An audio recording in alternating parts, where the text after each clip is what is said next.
The emergency broadcast crackled across every communication channel in the Andromeda sector, causing diplomats to drop their ceremonial cups and military commanders to freeze mid-stride.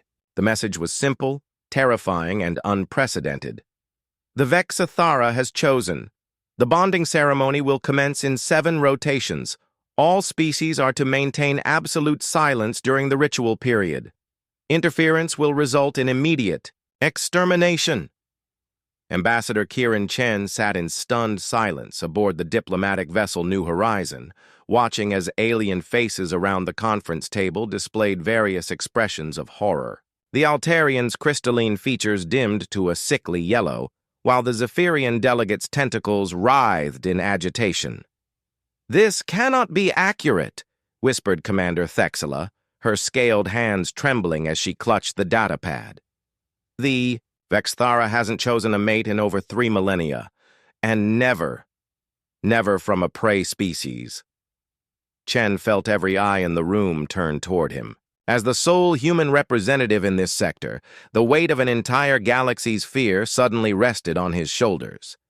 He had heard the legends of the Vexthara, ancient beings of incomprehensible power who existed at the apex of the cosmic food chain. They were living weapons, capable of destroying entire star systems with a thought, sustained by the life force of other sentient beings. "Who?" Chen asked, his voice barely above a whisper. "Which human did it choose?" The answer came through his personal communicator in the form of a message from Earth Command. "Dr. Elena Vasquez, xenobiologist stationed on Research Outpost Gamma 7. She's alive, Kieran, and she's asking for you." 3 days later, Chen stood on the observation deck of the research station, watching through reinforced transparasteel as Elena worked in the laboratory below. She moved with the same confident grace he remembered from their academy days, but something had changed.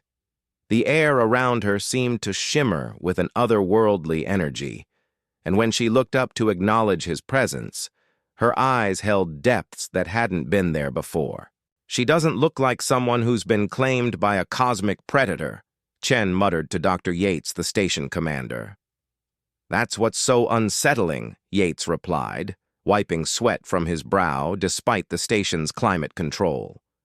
"The Vexthara arrived 2 weeks ago.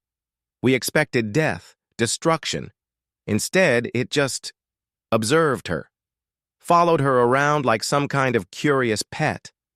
Then yesterday, it performed what our xenoanthropologists are calling a courtship display." Chen raised an eyebrow. "Courtship display?" "It rearranged 3 solar systems into a perfect spiral pattern.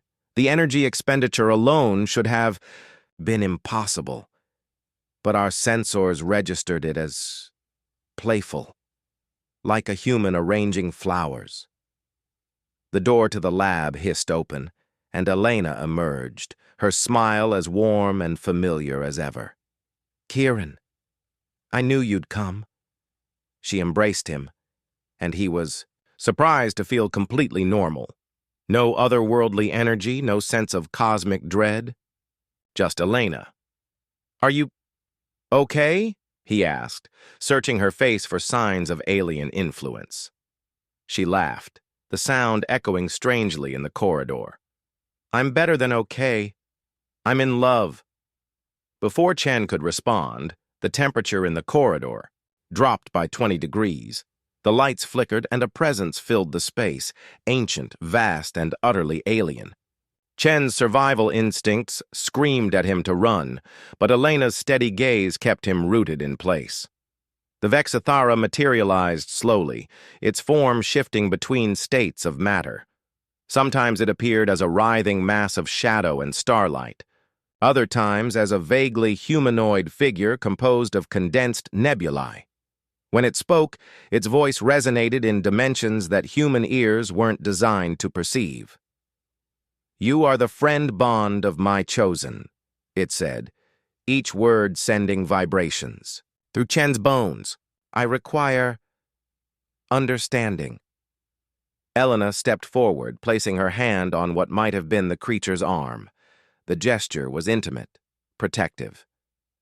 It's trying to learn about human emotions, about why we form the connections we do. Your species confounds me, the Vexthera continued. I have consumed countless civilizations, absorbed their knowledge, their power. But Elena, who studies life, showed me something I have never encountered: sacrifice without purpose, love without benefit. She tends to dying organisms not for sustenance, but for compassion.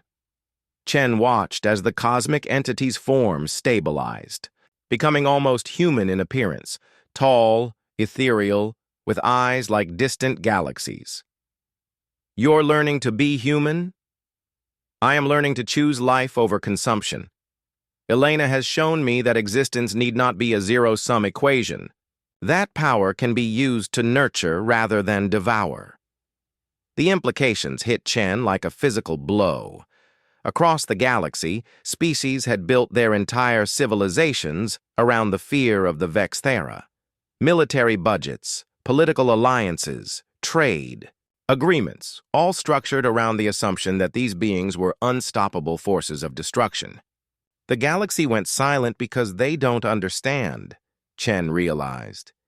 They think Elena is some kind of sacrifice or that you're planning something catastrophic.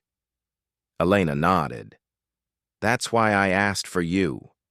We need someone to help them understand that this isn't conquest or consumption, it's evolution. I have spent eons as predator, the Vexthera said, its voice growing softer, more human. But Elena has shown me the possibility of partnership, of growth through connection rather than dominance. Chen looked between them, a human xenobiologist and a cosmic entity older than most star systems, and saw something that defied every scientific principle he knew. He saw two beings who had found in each other something neither had known they were missing. The bonding ceremony, he said. What will it accomplish? I will share my knowledge of the cosmos with Elena, and she will share her understanding of compassion with me. Together we will become something new, a bridge between predator and prey, between consumption and cultivation. Elena smiled. We'll become gardeners of the galaxy instead of its harvesters. As Chen watched them together, he realized that humanity had just achieved something unprecedented, not through superior technology or military might, but through the simple act of teaching a cosmic predator to love. The galaxy had gone silent not from fear, but from the profound recognition that everything was about to change. And perhaps, for the first time in galactic history, it would change for the better.